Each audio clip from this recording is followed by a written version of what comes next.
What is your name and where do you live? My name is Danny August Mason. I currently live in Minneapolis, Minnesota. Where were you born? I was born in Omaha, Nebraska. What do you currently do for a living in Minneapolis? Currently, my job is being a full-time actor here in the frozen tundra of Minnesota. I also work at a gym. I'm a personal trainer. I'm also a martial artist. I also work on teaching that too. Wow. Well, how would you say that you got started in the paranormal field? I got started in the paranormal field. I was raised Catholic, so I had Catholicism shoved down my throat. Being raised, especially on my mom's side, it was grandfather was from Italy, so I'm assuming you can already get that picture. So I was raised Catholicism, and during the same time, when I was about in 5th grade, 6th grade, I started studying Jeet Kune Do. And if you don't know what that is, that's a martial arts that Bruce Lee created before he passed away. It's more essence of a street fighting form and with Kempo karate techniques.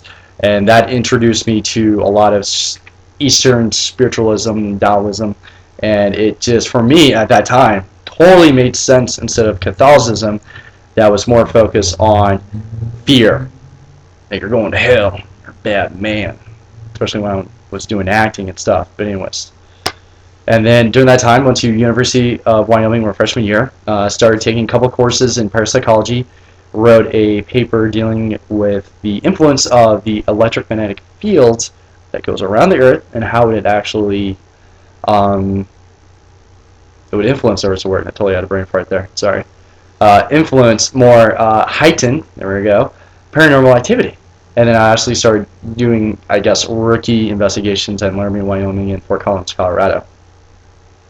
All right. Well, what is your formal education? My formal education, I graduated the University of Kansas in theater and film degree with a minor in history. So you went to Wyoming and then transferred to KU. Yes. Okay.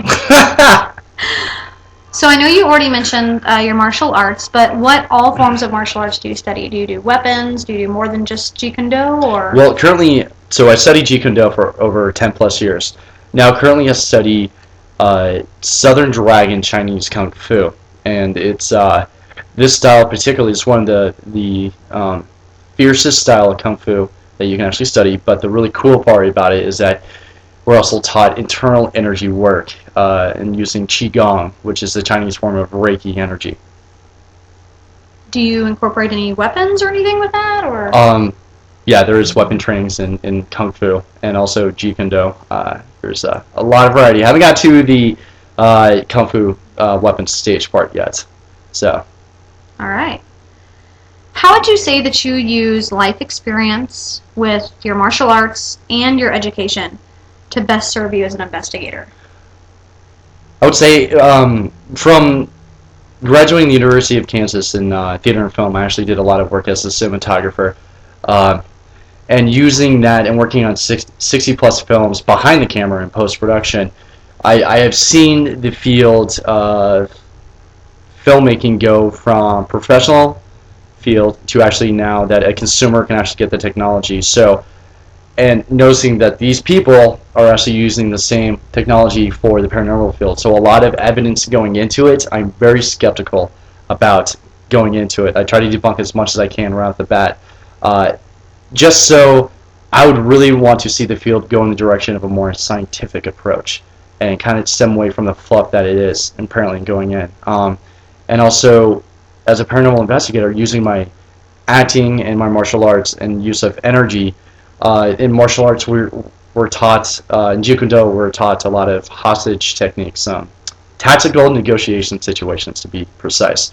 And during these times that when you get in the mindset, it's almost like a military form where everything and anything that you're prepared for, you're expecting to happen, but you're calm, you're focused, and you're centered. And going into it, when something happens, something moves, of course you're going to get jolted, but you won't be screaming, you won't be thrown off of your concentration of what's going on at hand. Now with Kung Fu, it's awesome because using a lot of internal energy work output to it, it's working with also other investigators on their own energy and using what people call their auras. There, ever since, basically because I'm having another brain fart. Basically because every life form has a biochemical output, and even science has proved this, and it's able to enhance that and to better further our experiences by heightening our senses through touch, feel, sight, and even smell. So I've got some pretty crazy results working on it. I don't know a lot of people in the field who are actually doing that to the extent. I'm not saying I'm breaking new grounds or anything like that, but I really like to take it from a different approach and bring what I can from my experience as being an actor, taught in method acting and also in the martial arts, and also from the standards of being a cinematographer and post-production, and try to debunking as much as I can so that the real evidence that you actually get helps solidify and bring together the aspects of religion and scientific research together, and hopefully merging it and whatnot. Awesome. So, what would you say your goals are within the paranormal, if there's something that you really want to accomplish? I really want to accomplish, my goals in the paranormal to accomplish is just to get back to the scientific research and just kind of get away from the fluff of this celebrity status. I know this is kind of crazy to say, but get the real people that actually bring a lot to the field and really want to get the best results. And people who take a good source of debunking to it. And I think that'd be I'd really like to see. And those are my goals within it. And also, for me, is to help people within the paranormal from my personal experiences and help them just evolve that much more. I mean, I would love that. Well, of course, the question on everybody's mind, especially with a paranormal investigator like yourself, is what is your scariest investigation you've been on? My scariest investigation I have ever been on took place about 6 months ago, 7 months ago, in South Pittsburgh, Tennessee, at the old Pittsburgh hospital there. And it was in the basement, and we were with a team, about 6 people, and the caretaker, janitor, committed suicide there. And this is information that we didn't know actually going into the investigation, just a little bit of backstory for you. And we're sitting there, and we're asking questions, and we had a psychic medium there, Sarah Harmon, and what she was actually getting was this entity was coming through her and was able to get into her, find out our own insecurities of each of the investigators. So now you're taking an entity that's able to interject energy into another person, but yet it's able to pinpoint every one insecurities and be able to probe their brain to an extent. And that is, so basically you're dealing with something that you can't see. You can't fight back, but it apparently find your worst fears, and it would tell the medium, Sarah Harmon, what her worst insecurities were, and she would just tell us it, and hoping for the spirit to get a reaction. Well, during that time, I was able to focus on the training in my martial arts and just not let it get to me, knowing it was just playing a mind game. But then it was kind of crazy, because then I was like, I'm playing mind games with a spirit entity that doesn't know who I am. I don't know who this entity is. And then it started getting pissed off when I started asking questions, joking around, because Sarah said, oh, he really, got a little sensitive, Danny, about a question I asked about it.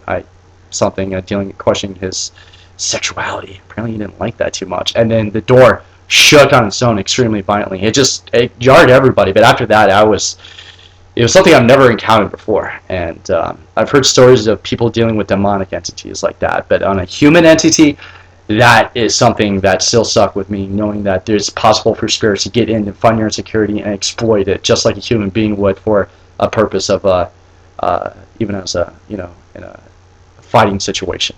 So it was something I would never forget, and it changed me as an investigator going into it. Not to be guarded, but just to be more aware in general of it. So, yeah. Very cool. I kind of peed myself a little bit. So the last question, of course, is you've done hundreds of investigations. You've been all across the nation. You've gotten to use some pretty cool equipment. What do you think of all of the stuff out there is the best piece of equipment to use as a paranormal investigator? Ooh, the best piece of equipment to use as a paranormal investigator, I think yourself, your body. Honest to God, I think that you can have all the gizmos, all the gadgets, all EMS, digital recorders, Ovilus, you name it. But if you can home yourself as your own tool, understand your body as your energy, and be able to use that as a tool, trust your gut, that will never fail you. Number one rule of acting, hands down, always trust your gut, even as a person. We're taught by society not to trust our gut, to be told, to have stuff, shoved down our throats. You're going to do this, you're going to do that. But I say, man, fuck that. You just follow your gut and do it. That is your best tool as an investigator. That will never fail you. And if you're able to home tune that, and the other tools are just only going to help and heighten your experience. Wow. What do I know? That's just made up. Well, Danny, thank you for your time. Definitely let us know, where can we find you on the internet? What are some of the stuff you're working on right now? What's going on in your world? How can we touch base with you? You can find me on the internet on Facebook, Twitter, MySpace. I don't really use MySpace, but all you have to do is just put DannyMason10 at gmail.com. It'll pop all those things up, all linked together. I just going to be working on a couple of films right now. One is actually a spiritual film. I cannot go into too much info about it because I'm actually obligated by contract. I cannot. I wish I could. But I'm going to actually just found out I got cast in another film right now as a lead Jewish resistant leader against the Nazis, killing Nazis. I'm freaking excited because I'm Polish. So my grandfather and my great-grandfather would tell me that they hated Germany and all that, but you don't care about that. So doing that. So couple film projects. I have a play, Donate the Pope, that I'm trying constantly. Hopefully by spring it'll be shown here in the Twin Cities. So doing what I can. So you'll see me. You absolutely will, for sure. Awesome, Danny. Well, thank you for your time, and we will be hearing and seeing from you shortly, no doubt. Yeah, thank you for your time so much.